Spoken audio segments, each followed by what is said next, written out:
안녕하세요. 펄리경차랑 마라톤 모교사 오케이 저희 10일에 한번 해보도록 하겠습니다. 자, 오늘 월요일 되겠습니다. 월요일인데 신나게 한번 달려보도록 하겠습니다.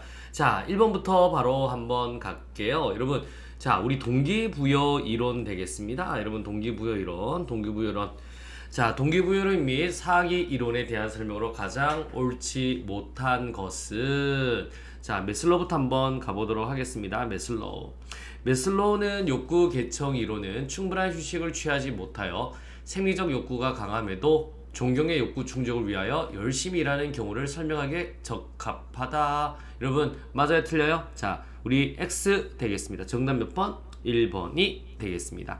자, 메슬로우는 뭐예요? 생, 안, 사, 존, 자. 생리적 욕구, 맞죠? 안전의 욕구, 사회적 욕구, 존경의 욕구, 자아, 실현의 욕구로 이렇게 계층을 나눴어요.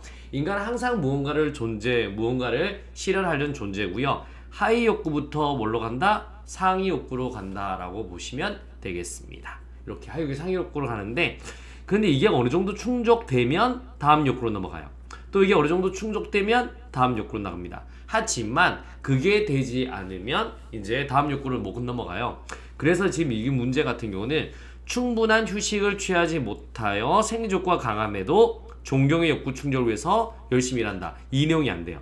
생리적 욕구가 충족되지 않으면 여러분, 우리 존경 욕구로 간다 못 간다? 못 간다라고 하셔야 되겠습니다.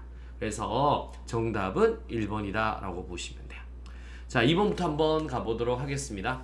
경찰관에 대한 고난의 위임과 참여의 확대는 메슬로우의 존경의 욕구를 충족시켜주기 위한 방안에 해당한다. 딩동댕동 되겠습니다. 그래서 머릿속에 외워두셔야 돼요. 고난의 위임, 그 다음에 참여의 확대. 오케이, 이건 내가 존경받고 싶은 거구나. 이렇게 보시면 되고요. 허즈버그의 동기위생요인 이론에 따르면, 자, 동기요인과 위생요인은 상호 독립적이어서 위생요인이 충족된다고 해서 자동적으로 우리 생산성 향상에 연결되지 않는다고 봤다. 오케이. 그래서 두 가지예요. 여러분, 불만의 반대는 불만이 없어요. 이게 무슨 요인이냐면 위생 요인이에요. 불만 요인이죠. 이게 무슨 요인이에요? 동기 요인이에요. 이게 게이지가 빵빵빵빵빵 찼다고 해서 저절로 넘어가진 않습니다. 그냥 불만만 없는 거예요. 그래서 이게 우리 독립적이고 불연속적이다라고 보시면 되겠습니다. 자, 갑니다. 맥그리거 XY X 이론에 따르면 인간은 근본적으로 업무에 대한 의욕을 가지고 있지 않기 때문에, 맞죠? 이런 의욕을 강화시키기 위해서는 우리 상과 벌, 금전적 보상과 포상 제도를 강화해야 된다. 딩동댕동 되겠습니다. 정답은 몇 번? 1번이 되겠습니다. 자, 이제 2번 또 한번 가보도록 하겠습니다. 동기부여 이론에 관한 설명으로 가장 옳지 않는 것은요? 라고 하셔야 돼요. 자, 바로 한번 갑니다. 자, 맥그리거의 X 이론에 따르면 인간은 근본적으로 업무에 대한 의욕을 가져 안 가져? 안 가져. 앞에서 했죠? 그래서 우리 기본적으로 X 이론 따르면 있지 않기 때문에 우리 금전적 보상과 포상 제도로 강한다. 맞는 말 되겠습니다. 자, 두 번째 갑니다. 메슬로의 욕구 계층 이론에 의하면 소속 직원들 간 인간관계의 개선, 그 다음에 고충 처리 상담은 무슨 욕구? 사회적 욕구다. 이렇게 머릿속에 딱 넣어두셔야 돼요. 앞에 있는 내용하고 각각 요것들 나오는 것들 보시면 돼요. 인간관계 개선, 고충 처리 상담, 사회적 욕구, 맞는 말 되겠습니다. 자, 메슬로의 욕구 계층 이론은 한 가지 이상의 욕구가 동시에 작용할 수 있으며 상위 욕구가 자율되면 하위 욕구로 내려갈 수 있는 좌절 퇴행 요소를 인정하고 있다. 노노노노, 이게 안 돼요. 우리 생활사존자는 되지만 후퇴가 된다 안 된다? 안 돼요. 그래서 엘더퍼 이론이 나온 거고요. 하나의 욕구가 하나의 행동을 유발한다 라고 보셔야 되겠습니다. 그래서 몇 번이 틀렸다? 3번이 틀렸다 라고 보시면 돼요. 자, 허즈버그의 동기위생요인 이론에 따르면 사기 진작을 위해서는 동기요인이 강화되어야 하므로 적성에 맞는 직무에 배정하고 책임감과 성취감을 느낄 수 있도록 동기된다. 그러니까 파이팅 넘치려고 하려면요, 여러분 돈 막 많이 주는 게 아니에요. 딱 이렇게 일 직무 자체, 그래서 적성에 맞는 일을 배정하면 파이팅 넘친다 라고 보시면 되겠습니다. 정답 몇 번? 3번이 되겠습니다. 갑니다. 자, 이제 3번 계급제와 직위분류제에 비교한 설명으로 옳지 않는 것은요. 계급제 이제 뽑는 방식이죠. 한번 보세요. 계급제는 뭐냐면 사람으로 뽑아요. 그래서 이제 일을 쭉쭉쭉쭉쭉 시킬 거예요. 반면에 직위분류제는 먼저 이 직위를 분류해요. 이건 어떤 종류의 일이고 어떤 책임도와 곤란도가 필요하다라고 보는 거예요. 아, 여기가 필요하네. 그럼 여기 사람을 탁 꽂아 넣는다라고 보시면 돼요. 그러니까 이거는 우리 순경 채용 시험 아니면 경위 채용 시험 이걸로 뽑는 거예요. 그래서 순경 일을 막 다 맡기는 거예요. 이게 계급제, 이게 뭐예요? 직위분류제입니다. 어떻게 분류하냐는 거죠. 그래서 지금 이거 같은 경우는 영국 방식이에요. 이거 같은 경우는 미국 방식인 거고요. 계급제는 기본적으로 폐쇄형과 연결되는 거고요. 그 다음에 일반 행정가가 됩니다. 그래서 나중에 어디로 간다? 직공으로 가는 거예요. 직업공무원제로. 미국 같은 경우 이제 직위분류제 같으면 개방형 팍팍 꽂아놓고 그러면 요일만 계속해서 올라가요. 그러면 전문행정가가 됩니다. 그래서 좁은 의미의 실적주의로 간다라고 보시면 돼요. 이렇게 머릿속에 딱 넣어두시면 됩니다. 그래서 직위분류제는 1909년 미국 시카고시에서 처음 실시되었다. 맞는 말 되겠습니다. 우리나라 공직분류체계는 뭐가 원칙? 계급제가 원칙인데 직위분류제가 섞여 있다. 맞는 말 되겠습니다. 자, 한번 갑니다. 계급제는 보통 계급수가 많고 계급 간의 차별이 심하다. 여러분, 요거 한번 보세요. 요게 틀렸습니다. 왜냐하면 계급제는 계급수가 그렇게 많지 않아요. 하지만 계급 간의 차별은 심해요. 그래서 우리 계급수가 훨씬 많은 게 직위분류제가 훨씬 많고요. 계급제는 보통 계급수가 그렇게 많지 않다. 우리 뭐 공무원 같으면 9개밖에 없는 거잖아요. 그래서 계급수가 많다? 아니요. 별로 많지 않고 하지만 계급 간의 차별은 심하다. D는 맞습니다. 자, 계급제의 충원 방식은 폐쇄형이다. 맞죠? 그 다음에 직위분류제는 개방형이다 라고 하면 맞습니다. 정답 몇 번? 3번 되겠습니다. 여기서 계급의 수가 많지 않다라는 거는 직위분류제에 비해서 안 많다라는 거예요. 자, 정답 몇 번? 3번이 되겠습니다. 갑니다. 4번 한번 가보도록 하겠습니다. 계급제와 직위분류제에 대한 설명 중 가장 옳지 않는 것은요. 한 문제를 내라면 이걸 내요. 인사에서는. 자, 한번 다시 갑니다. 계급제는 직위분류제에 비해 신분보장이 강하며 폐쇄형 충원. 자, 계급제 맞죠?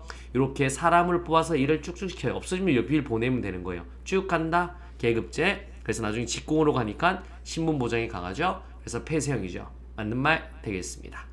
직위분류제는 권한과 책임 한계를 명확히 하는 장점이 있다. 오케이. 하지만 유능한 일반 행정가 확보 곤란. 왜? 전문 행정가이기 때문에 신분 보장이 미흡이다. 봐봐요. 직위분류제는 일단은 자, 너는 요 일 중에 요 일을 해야 되고 책임고 난이도는 기본적으로 오케이. 여기에 책임도 난이도가 있는 거야. 요 일만 하면 돼. 라고 하기 때문에 권한과 책임 한계를 명확히 해요. 그리고 얘 같은 경우는 전문 행정가 쭉 요 일만 탑니다. 그래서 일반 행정가 확보가 곤란하고요. 근데 만약에 이 일이 사라지잖아. 그럼 잘라야 되는 거예요. 그래서 신분보장에 미흡이라는 단점이 있다. 오케이. 맞습니다. 갑니다.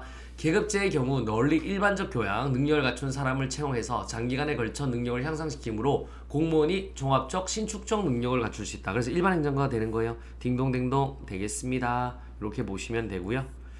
자, 직위분류제는 직무 중심의 분류 방법으로 시험 채용 전직의 합리적 기준을 제공하여 계급제에 비해 인력 재배치의 신축성을 기할 수 있다. 자, 한번 보실래요? 시험 채용 전직의 합리적 기준을 제공하는 건 맞아요. 직위분류제는 직무 중심도 맞고요. 하지만 이 일이 사라지면 옆으로 보낸다 못 보낸다? 못 보낸다라고 하셔야 돼요. 그래서 인력 재배치의 신축성을 기할 수가 없다라고 하셔야 됩니다. 정답은 몇 번? 4번이 되겠습니다. 됐죠? 갑니다. 자, 5번 되겠습니다. 직업 공무원제요. 공무원이 뭐가 된 거예요? 직업이 된 거예요. 자, 이건 뭐냐면 젊고 유능한 인재를 채용하여 평생토록 근무케 하는 제도가 직업 공무원제입니다. 물론 돈도 줘야 되는 거고요.